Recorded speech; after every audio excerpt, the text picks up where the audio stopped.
Facts. I got a question for you, man. It's a very Yes, simple sir. question. Hmm. We need to bring Shane back? Yes, but the only way Shane works, honestly, is from fathers in the home and from Big Mama. Yeah. Big Mama. Bro, do you know the reason why I did not gang bang? I ain't sell drugs, none of that. Is because I ain't want to embarrass my grandma. I ain't want to disappoint my grandma. Wow. You know, like literally when man, I love my grandma. Nigga, I'll bust a nigga head to the white meat for my grandma. Drag a nigga from can't see to can't see over my grandma.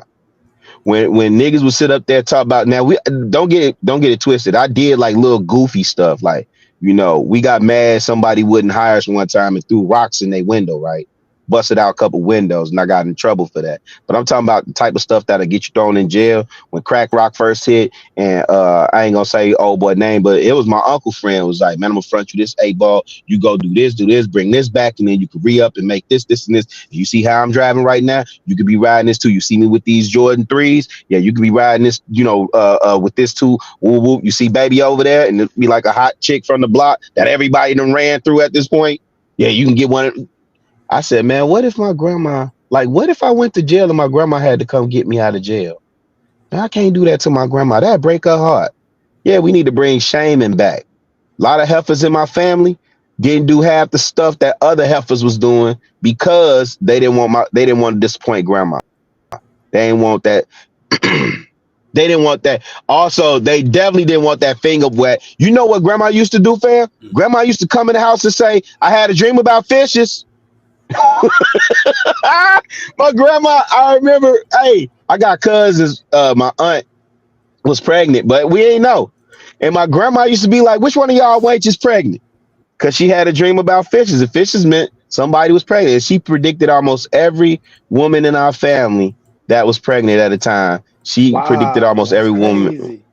That's That's that powerful. southern, Yeah. that's that southern. Hey, listen, man, my grandma from Frenchman's Bayou, Arkansas, bro. Like country. Yeah. Country. She was literally telling my kids about how they used to it wasn't this was like kind of Jim Crow era, but she was talking about how the white men used to cheat them out of it. Like they'll go pick all this stuff and then the white men would just come take it. Cause you know, it was food that her dad would have for them, and white man come by and say, let me get that basket, and he say, she said he would say, well, that's not for sale. And the white man would say, well, I ain't buying either. Give it to me. And would take the Mm. bag. Now she's telling my kids this story because they just read it in the books or they just see the little movies and think fat meat ain't greasy. Right? Hmm. Way off topic. I'm so sorry. No, no, The no. Go point ahead. being, I'm giving credence. I'm giving credence and credibility to the elders in our family, which we disrespect. Well, women disrespect each other now in this space by calling each other mammy. We have no idea what that means. And we use that term so loose to denigrate people. But let me tell you something. Mammy knew. Big Mama knew. Medea, Nana, you know what I'm saying? Meemaw. They knew, fam. Facts. Preach. And remember now, they didn't make it past fourth grade, Yeah. Yeah. right? But they had a master's in common sense, Mm. Preach. doctorates in common sense. That's why I say to this day, man, my grandma taught me that she when I used to, you know, be smelling myself, she said, boy, you know everything about nothing. Mm. You understand what I'm saying? That's why you gotta humble yourself, fam. Yeah, bring shaming back. Yeah, heifer, you should be ashamed walking around with a bonnet and booty shorts and furry slippers. You don't go out the house disrespect. If nothing else, even if you don't have a man, you don't disrespect your family name. Facts. Man, facts, And bro. they be so comfortable. You've seen them in the Drop airports on mic. Chicago Rilla. Man, you going in. You know what I'm saying? They be so comfortable. Walk out the house looking like anything. No, no, no, no, no, no, no, no, no.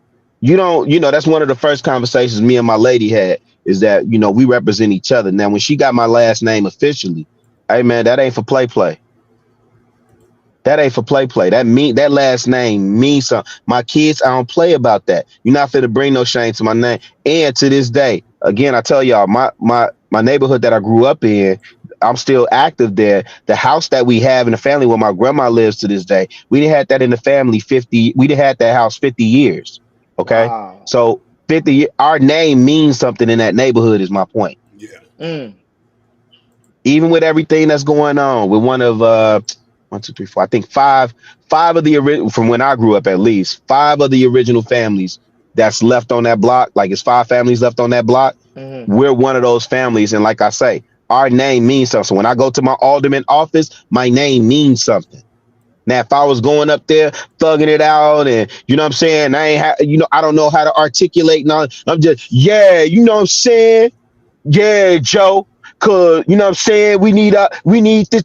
Nah, fam, no, I gotta represent. I'm representing my grandma. I'm representing the legacy of my granddad, right? Even to the men. Hey, listen, to your point, fam, we need to bring shaming back to the men. Yep. Yeah. I ain't gonna lie. Remember Paw Big Daddy. Hey, man, you. The worst thing you could do is be accused of not being around, being a man around other men. That's the worst thing that could happen to you. Yep. Remember, as a 13-year-old boy, you couldn't wait to be a man. You couldn't wait to be running in granddad. Well, I don't know. This was me running in granddad closet, getting that Fabergé brute, putting that on before you go to the sock hop or go to homecoming. Yeah, Because you want to smell like a man. that's true. He tell the truth. You ain't lie. You tell the truth. Running the dad's room, Hey. get alone. You right though. Man, think about the first time. Well, for me, the first time my granddad let me cut the grass by myself. Oh, I'm a man now. Now I want to cut everybody grass. Yep. Now I'm earning my own money to get my own. At that time, we had cassette tapes for you youngins. We had cassette tape. You know, you had to take the pencil. You had to take the pencil. I came and rewind it back. You know what I'm talking about? I had it. You know what I'm saying? Yeah, I used to order my tapes on the magazine. Wait, really? I remember the days. I'm not that. No, Ronnie, you too young. No, you too young, Ronnie. You don't know. No, you don't know nothing about that. You don't know nothing about that. You don't know nothing about that Uncle Al. You don't know nothing about I wouldn't who else was it? Uncle Al. NWA. Crazy Legs. Yep. Crazy Legs. MC Sade. hey, even though I'm 33, I was young. Like my uncle, he had a boombox. He had an LX. Yep, dual cassette. He had Can't Live Without My Radio. I was 2 years old. Oh, we was going ignorant. to the pressing the button and everything. So I know what the Oh cassette yeah, tapes we are. was ignorant. We was Old school ignorant. We was records, do the man. right thing ignorant. Yeah, we was do the right thing ignorant with them boom boxes. My point being is bring the shame back to the men too. You should be ashamed you don't know how to change a tire. Yeah. Mm. You don't know how to change a tire, beloved? You should be ashamed, That's facts. right? Yeah. Just the basics, right? So yeah, we need to bring shaming back, and that's not a bad thing. People abuse that, but my pastor say the improper use of anything. He said when you have the improper use of anything, abuse is inevitable. Mm. Right, so you don't shame people for the sake of shaming people or to make it seem like you better than them. That's not what you shaming people for. It's to get them to reflect and then aspire to reach higher levels. Because again, like I say, the worst thing when my uncles now they recognize me, and I mean they probably been recognized me. I still just saw myself as, you know, young blood or whatever in their eyes. But for my uncles to recognize me as a man and to have a full seat at the table with them, man, come on, fam. If my uncles was telling me goofy stuff like how they talk about some of my cousins, if they said that about me, man, I'd be like, God, dog, man, right? Yeah. So that shaming only works when the power behind it is a credible source. It can't be me just randomly shaming folk out here, man. That shit don't work. When I say when I say you raggedy heifers, I don't expect them heifers to feel no type of way. But guess what? Them hit dogs do holler. So when them raggedy heifers hear this and they say, who he think he talking to? You raggedy heifer. I'm shaming you. You out here in booty shorts and furry slippers. I'm talking to you, you raggedy heifer. You out here looking like a Muppet baby with a gat dog on Grimace the Menace wig on, purple wigs. Man. Yeah, we got to bring shaming back, man. People want to bring the love back. We got to bring discipline, order, and structure back. And the men keep trying to give that to you ladies, and you ladies keep categorically rejecting it, which is why you remain beholden to the white man's whims.